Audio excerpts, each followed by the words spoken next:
رات میں اما عائشہ رضی اللہ تعالیٰ عنہا رات میں کچھ دیر سے اللہ کے نبی کے پاس آئی. اللہ کے نبی نے پوچھا کہ عائشہ کہاں گئی تھی؟ اما عائشہ نے کہا یا رسول اللہ مسجد نبوی میں ایک نوجوان سالم مولا ابی حذیفہ قرآن کریم پڑھ رہا ہے نماز میں. اتنا شاندار قرآن پڑھ رہا ہے کہ میرا دل سنتے سنتے میرا دل نہیں بھرا. وہ قرآن سننے میں ایسا مشغول ہو گئی اس لیے تھوڑی دیر ہو گئی. اللہ کے نبی نے کہا چلو میں بھی اس کا قرآن سننے چلتا ہوں. اب اللہ کے نبی خود اٹھتے ہیں, اما عائشہ بھی آتی ہیں, یہ دونوں مل کر جاتے ہیں اور سالم مولا ابی حذیفہ کا قرآن کریم سننے کے لیے کھڑے ہو جاتے ہیں. اور اللہ کے نبی خود کھڑے ہو کر ان کا اس نوجوان کا اس غلام کا قرآن کریم سن رہے ہیں. سننے کے بعد اللہ کے نبی بہت دیر سننے کے بعد اللہ کے نبی نے ایک تاریخی جملہ فرمایا. کیا فرمایا؟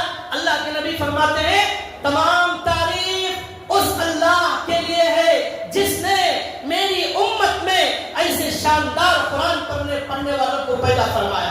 تمام تعریف اس اللہ کے لیے ہے جس نے میری امت میں ایسے شاندار قرآن پڑھنے والوں کو پیدا فرمایا.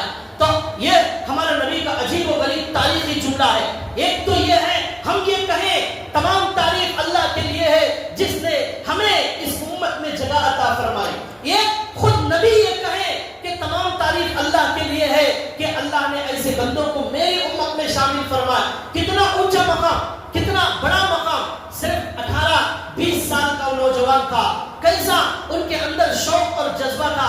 اللہ کے نبی نے نوجوانوں کو بتایا اے نوجوانوں قرآن حاصل کرو, اسی قرآن سے تمہیں عزت ملنے والی ہے, اسی قرآن سے تم ترقی کرنے والے ہو, تمہارا عروج اسی قرآن سے ہونے والا ہے.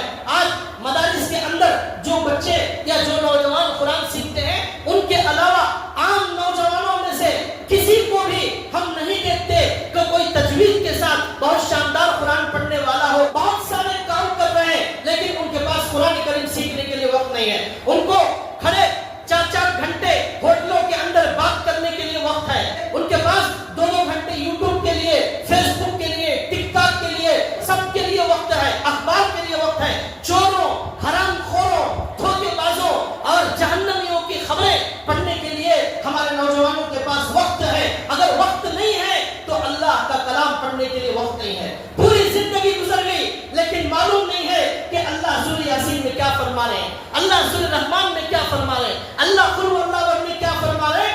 آج ہمارے نوجوان کو معلوم نہیں. بھائیو ہمیں ایسے نوجوان بننا ہے. اللہ کے نبی نے یہی فرمایا ایسا نوجوان جو نوجوانی میں تربیت حاصل کرتا ہے اس کا دل مسجد سے لگا رہتا ہے, ایسا نوجوان کل قیامت کے دن عرش کے سائے میں ہوگا. قرآن کریم کی وجہ سے ہمیں عزت ملنے والی ہے. اس لیے بھائیو آدھا گھنٹہ کم سے کم اپنی زندگی میں قرآن کے لیے نکالے, قرآن سیکھنے, قرآن پڑھنے. جب تک قرآن صحیح نہیں ہوگا ہماری نماز صحیح نہیں ہوگی. جب تک نماز صحیح نہیں ہوگی تو ہمارا ایمان کیسے کامل ہوگا.